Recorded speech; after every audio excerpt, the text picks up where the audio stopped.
All right, we'll call the meeting to order. Thank you for your attendance. Thank you for attending Mayor Drova and Randy Tom. And we'll begin. The first item is to approve the agenda. It's pretty standard. I'll move. All right, Councilor Kaler has moved the agenda, I'll second it. and we have a second from Commissioner Roach. Why did I wrote it down? Yeah. Close enough. All right, Got enough names in the day and mail around here. all in favor? Aye. Aye. Okay, the next is the minutes from October 25th. I'll make the motion to approve. All right, we have a motion by Commissioner McIntyre I'll second and a second by Commissioner Roach. Any discussion, additions? All right, all in favor say aye. them. Aye. Opposed? Very good. Next you have the Treasurer's report from Treasurer Kaler. Every time I see that, that's a little scary to me. I don't know about anybody else, but I would move. The first one I have is the Keda financials. I would move to accept them. There was one transfer for $439 to JLR for the annual lease. Everything seemed in order. Paul wants to add anything about the lease or anything? No, pretty standard. They, we typically get that payment this time of year, so timing was good. All right. Okay. Any other questions of Treasurer Kaler?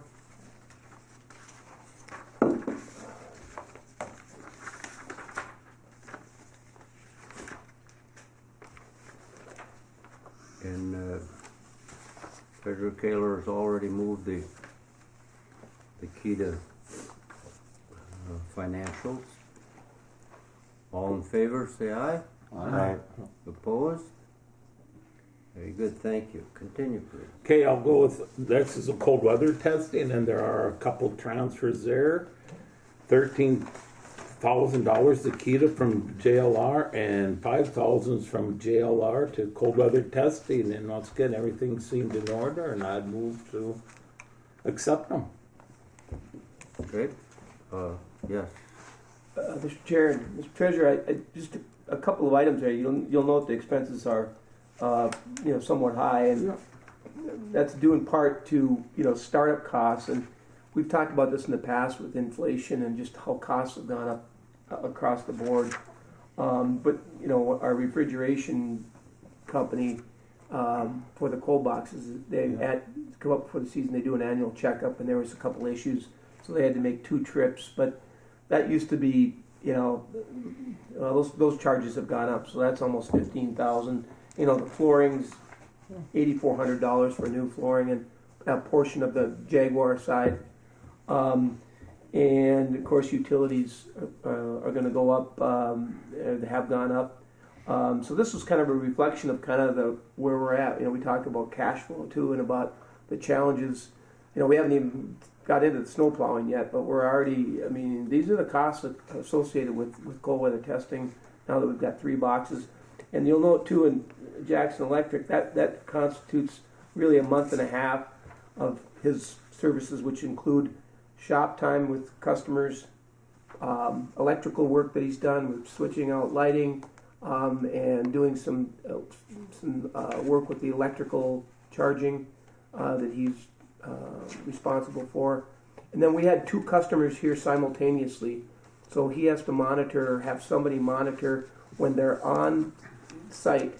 Because we were at the airport, we've got to make sure that there's no interaction with aircraft, so we have to have somebody physically on site as long as we've got those groups here on the ground, which we decided that that was the best course because the last thing we want would have some interaction with aircraft, especially this time of year. Now, once we get into winter, we'll see a lot less of aircraft. So those are all costs that add up, especially this time of year. But we'll as we get into the season more fully, we'll have a better understanding of costs. But when we budget for cold weather, it's always a challenge because of rising costs and trying to make all these things work. So I just bring that up for a little bit more context. Well, we've had a pretty mild stretch, until now. So yeah, that's another point too. Is because we've had ambient temperatures that are warmer, it's going to cost more to cool everything. So thank you. It's hard to budget with weather. It kind of does what it wants. Exactly. Yeah. all right. Treasurer Kaler has moved the Keda financials. Any questions? Any clarifications? Okay. All those in favor say aye. Aye. Opposed? Thank you, Treasurer Kaler.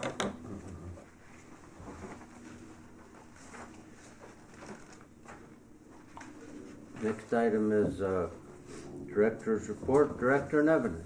Mr. Chair, thank you. I hope everyone had a good holiday. We have a kind of a brief, because of the holiday, not a whole lot of activity, but wanted to report on a few ongoing items. And our friend Felix Asamoto from Onesimus, who is the principal in trying to put together a warehouse project here, visited here earlier this month. His visit, he brought along his one of his business partners that's based in Florida, and then he had a couple that is retiring, a couple from Lagos, Nigeria, that is retiring, and they're in the freight forwarding business in Nigeria. And that's how they met Felix. But they want to start bringing agricultural products via container to North America, and they want to use Felix's facility. So he brought him here to see it firsthand. They were also doing some other business while they were here in Minnesota, but so they came up and we looked at the site and they gave a presentation. Chet Bodine from Deed joined us to hear their presentation on what they're bringing. One of the things that was fascinating is there's a big African market in Canada as well. Toronto has a very large Nigerian migration population there, as does Winnipeg. And so he wanted a location that was kind of centrally located for both the Canadian market and for the upper Midwest, including Minneapolis. That's the other thing I learned. There's 170 grocery stores that have Afrocentric products in them in Minnesota alone. So some of the products were new to me, but anyway, they were here for kind of an introduction to this market and this location, and so it was an interesting visit. We were also talking about they want to be here next year. They want to start actually in the spring before Felix's facility is ready, and we were talking about potential options for them, just temporary options.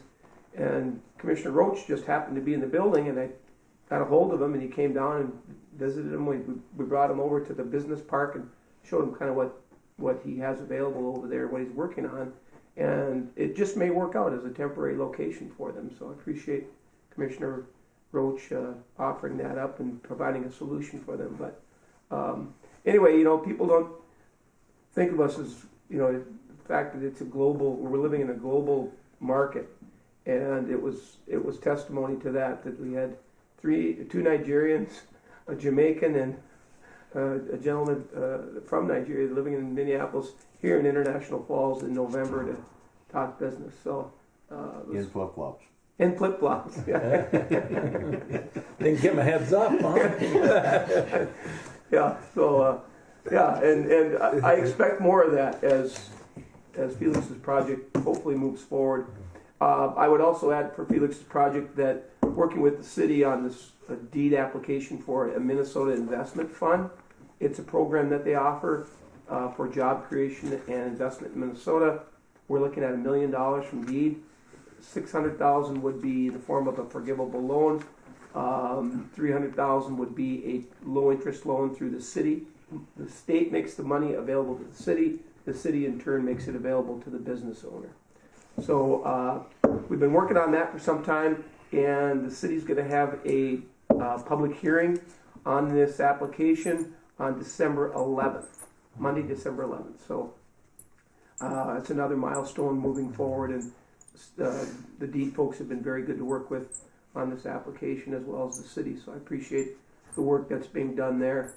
Unfortunately, I will be out of town when they're here, but I don't expect a whole lot of issues, and we've got a lot of support on the city side. Further, a couple of other items. Northland Foundation, out of Duluth, but they service our region here. They were involved in the Main Street rehab program.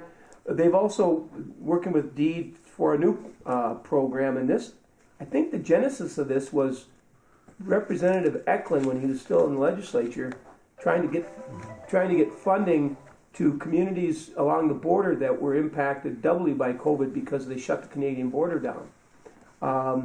So legislature did grant some money for a program specifically targeting those communities that were impacted.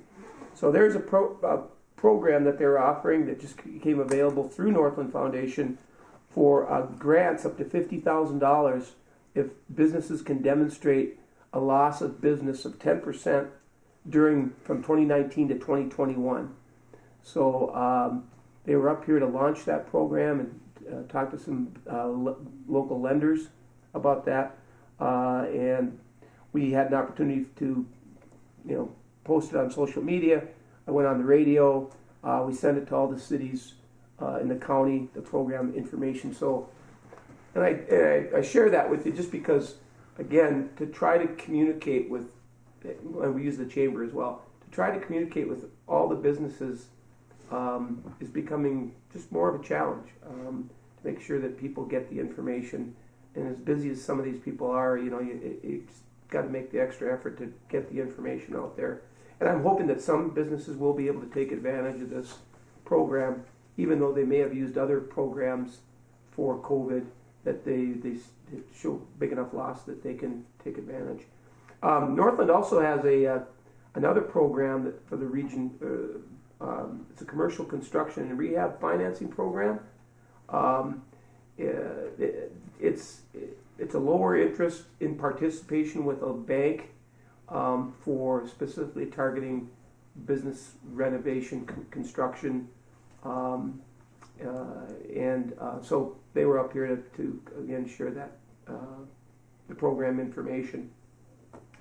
I just also had our audit firm will be here tomorrow to begin the 2022 audit. I always thank the work that Kyra puts into that to make their job easier and to keep us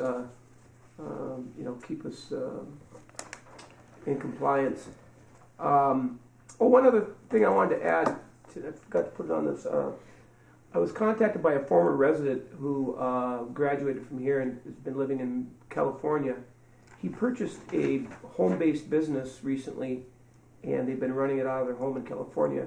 He wants to return to the community and continue to run this business initially out of his home and then look for a storefront for the business. And so we were just talking through some of the things that we might help with and any role we might play. And he did buy a house here, and he said that was his biggest issue, was to find a suitable house that he could not only live in but run his business out of. And he just said it was a real challenge. He's been looking for a long time, and he finally found a house that he's now renting until he can move back in May. So I bring that up again just because, number one, we're seeing some people return, which is always great with a family, but also our lack of housing continues to be a challenge for bringing people to the community. Also, I just put out that Mike has offered to kind of host a meeting with new Commissioner Erickson in Birchdale on Friday, so we'll just bring him up to speed on kind of what we do here and just share some information. So, with that, I would field any questions. Yes, Commissioner. Oh, thank you, Mr. Chair. Last November, we met several times to talk about the deed Main Street Revitalization Grant Program, and I know that it has moved forward. Is there any, has everything been awarded that was decided upon a year ago? Yes, and you'll note on Main Street, you'll see some of that, but there's also been projects up the lake that have been completed. I have asked Northland and Deed if they would publish a list of businesses that received awards, because I think it's important to, it was over $1 million that was brought into Cooch County, and I think it's important to note that, and it's been a stimulus for a lot of those businesses that took on those projects downtown, especially in those older buildings. And we've got another big project that was associated with that hasn't broken ground yet, but is it's been designed and it's hopefully happening this spring. So yeah, it's frustrating. They said, well, we have to wait on Deed to make that announcement and publish that, and they were supposed to do that back in September. Still no word. So It really had an impact, particularly in International Falls. And, it's public money, so I was just curious about when we were ever going to announce it. yeah. And again, I'm It's well, Northland Foundation isn't the easiest to get information out of either, so. and they're basically leaving it up to Deed to make that announcement because it is a program. They were the regional, Sure. Sure. conduit for that. But you would think it wouldn't be so hard. That's good stuff It to is. It's good advertising. get out there. Well, promotes them and the businesses and the people willing to invest. Yep. Whether it's grants or. Would it help, Mr. Chair, if we requested them to make some public announcement? Yeah, but Paul, have you already requested that? I have, but I could reach out again to Northland and just see if we could, Yeah, if we could see some sort of announcement, because again, it's significant and it's made a big difference. Yeah, it's good for us, and it also helps fight the constant narrative we fight there that we're dying, no one's investing, and no one's. Yeah. And back to the housing now, it's not big, but the city has, one couple months ago, a bid sold a lot in town here, and somebody else is interested in a lot, but I just want to bring it up because they noticed them through the city system that Kelly here and displayed that when people are looking for what stuff that the city has. And Yeah, no, that's Yes, a good point, Pete. And I know that they're working with Bolton and Mank, and Yeah. they tried to identify potential Yeah. parcels within the city that could be developed, and there's already a couple that have been in that process. So that's good. And we helped, probably could have waited a bit, seeing as they're done. We helped another gentleman with some fees we had a house that was torn down because of blight or whatever reason, and worked with him so he could buy that adjoining lot. So we can do rehab what's on there and maybe improve it, and before it goes on the forfeited taxes or whatever else. So he got it and is going to work on it. And it's the little steps, but maybe we'll keep getting enough little ones. That's kind of the plan. We've had also some of those lots, especially in the city, that are smaller in our next other lots. Maybe gets the neighbors interested. And so Citizen Hanson, do you have other comments or? Are you asking me for my monthly report? Pardon? What I do know, Mr. Chair, is that the Main Street Revitalization Program, when it is publicized, is going to really surprise a lot of people. The amount of investment that is involved with it. and Sure. it's a shared investment, so it's well over $1 million. Yeah, that's just from their money. Then the business owners had to match it, or provide over and above. That was just a supplement to yeah, it was a matching grant or above. In this case, a lot of these projects were over $500,000. And while it impacted recreational facilities and resorts east of the falls, Main Street itself is going to see a pretty big change once the investment is all done. Sure. All right, any other No, comments thanks. for Director Nevenin? All right, so we'll move on to other city and county updates, and yes, we will start with you, Citizen. Well, thank you, sir. The big announcement for today is that the Rainy River is frozen over all the way. Yeah, at least where I'm at.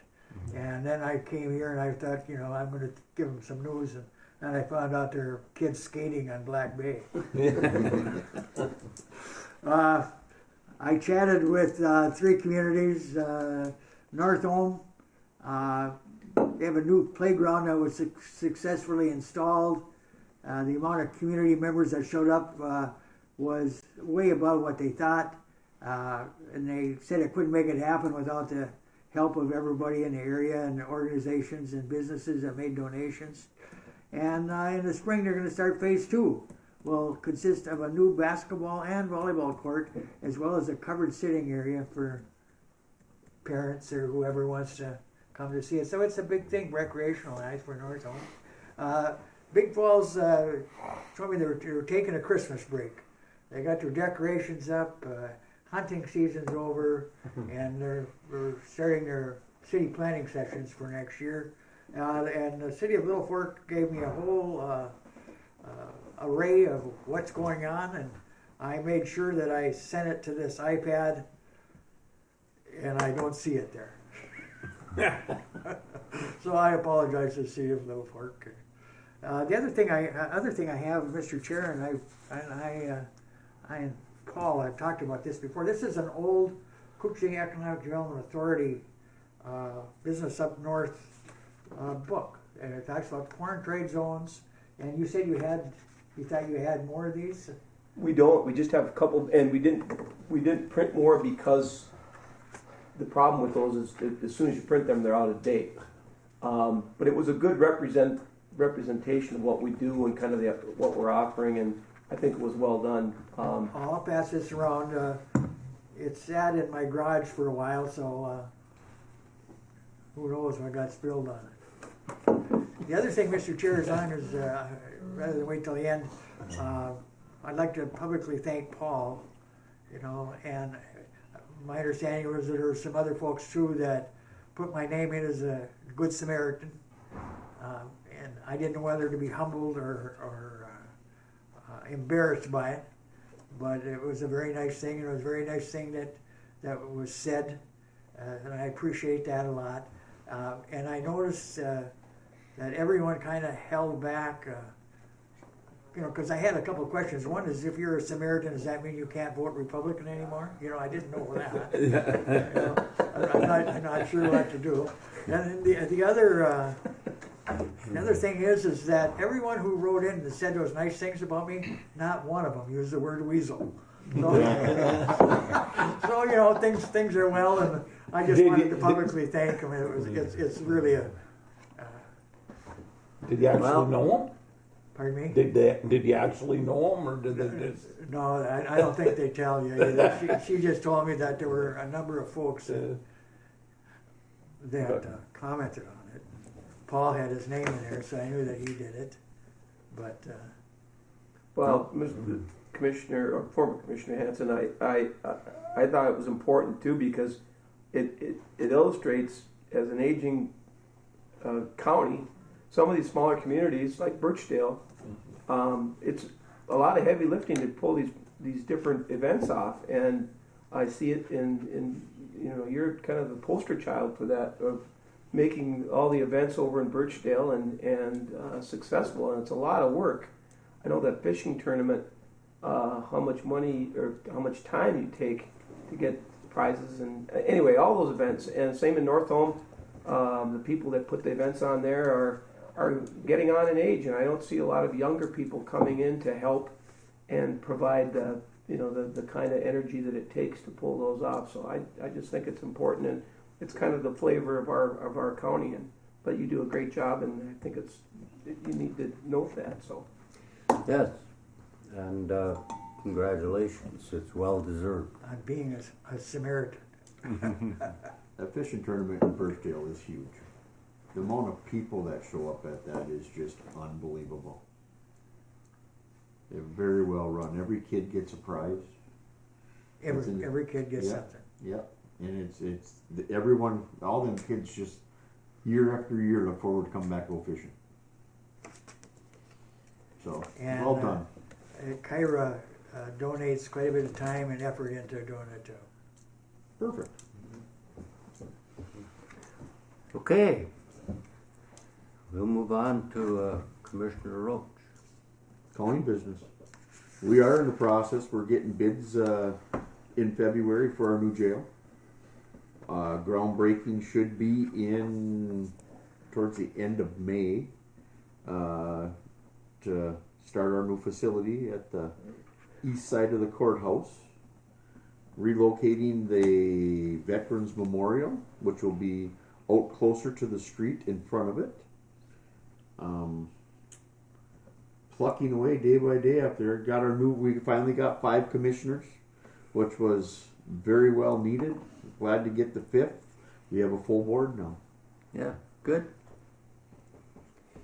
We also formed a committee on helping the city with their ambulance service. Oh, yeah. And we're just finishing up our 24 budget for next year, and we're trying to get our highway department tuned up with a couple new tandem trucks and a lowboy trailer to keep up their great service on the county roads. Any questions of the commissioners? All right, Councillor Kaler. All right, well, like the counties, that's that time of year. It's finaling up the budgets and all that stuff. So we got that going. We have our Truth and Taxation meeting is on Monday at 6 o'clock. Just want to comment on everything that went on in November in town, starting out with David Days and then ending up with the parade. You know, that's a nice month with a couple nice bookends to it. A lot of people downtown on Friday for the parade. We didn't have snow, but we had a little Christmas time temperature in there. So that How many floats were in that total? Do you know? I have no idea. I've asked many people and nobody can tell me, but there must have been 45, 50 floats. Yeah, there were a lot. Around 40. Yeah, there were a Around 40. lot of people taking advantage of it in It's conjunction. almost bigger than the 4th of July. Yeah, well, yeah.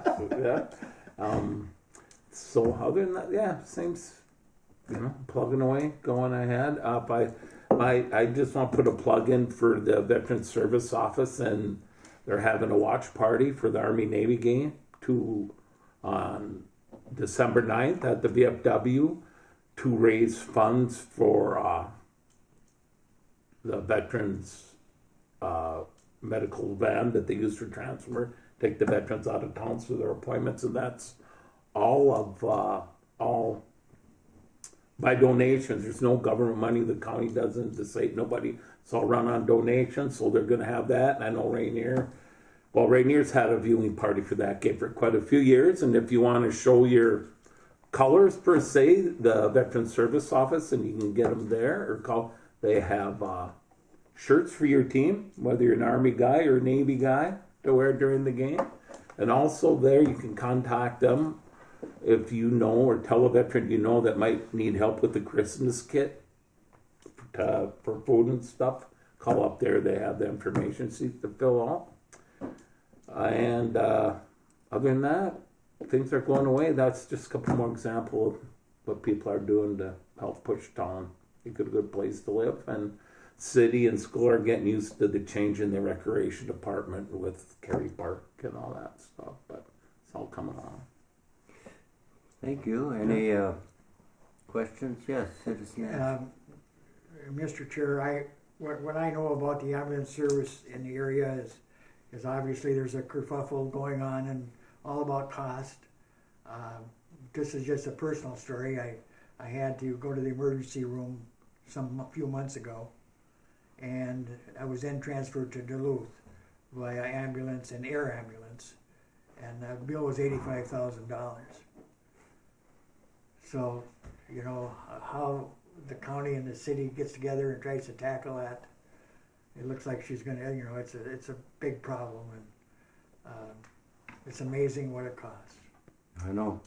And this can go back then because it jogged my memory. We just got the study from the Emergency Management Board, I think it is.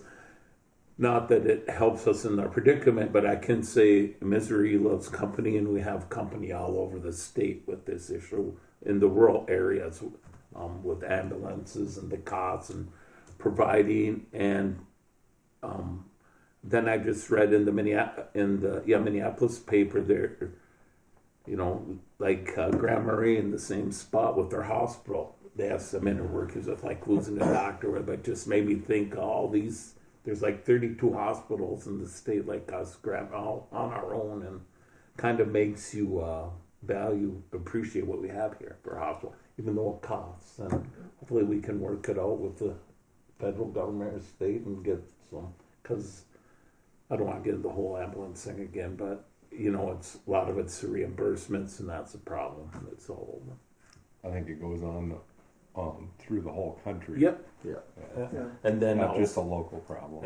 And to get people willing to do that, especially on an EMT basis now, that's where a lot of it comes. You know, those are volunteers and numbers. Yes. I would just highly suggest that, you know, tomorrow we do have a city town hall regarding the updated garbage ordinance, and just having a discussion of the ambulance specifically and explaining the situation that we're in. It's not just us, as Councilor Taylor pointed out.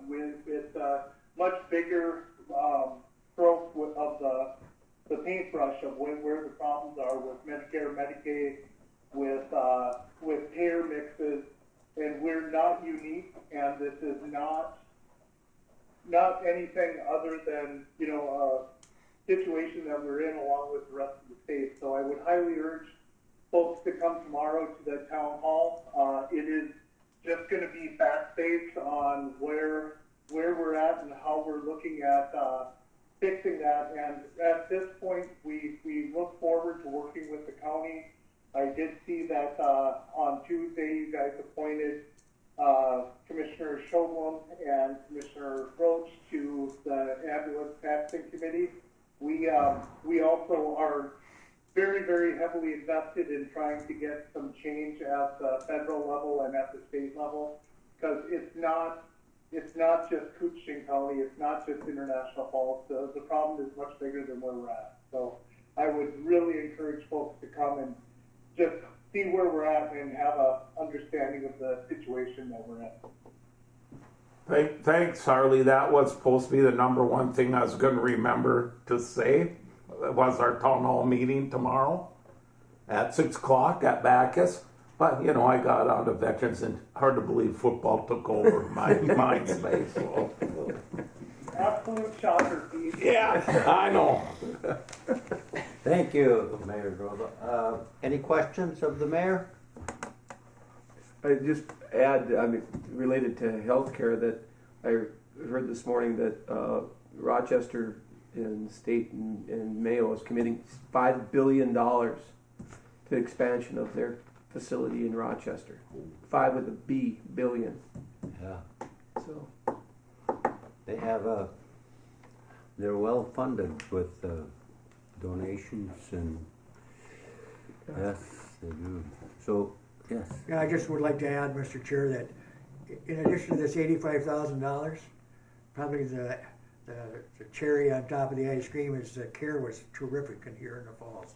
They treated me great and did exactly what had to be done. Sure. No, that's great to hear. All right.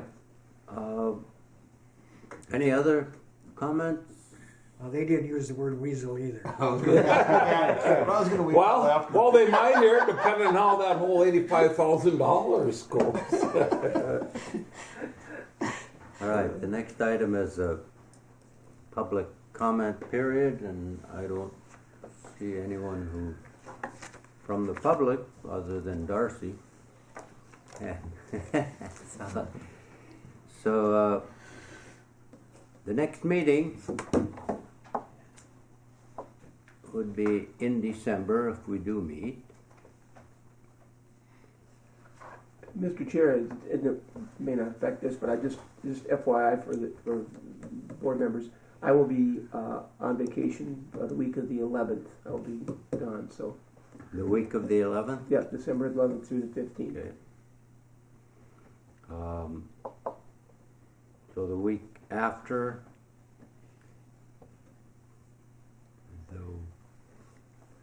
the Wednesday, I have a dental appointment at 10 o'clock on the 20th.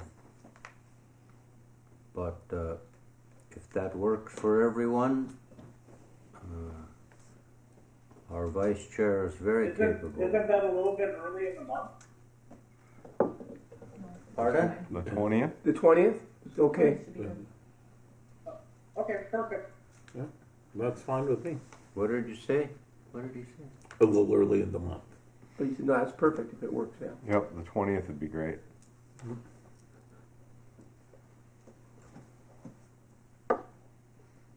Okay. So what are we looking at? What date? The 20th at 10 o'clock? Oh, okay. Yeah, That's we still can- there? Okay. All right.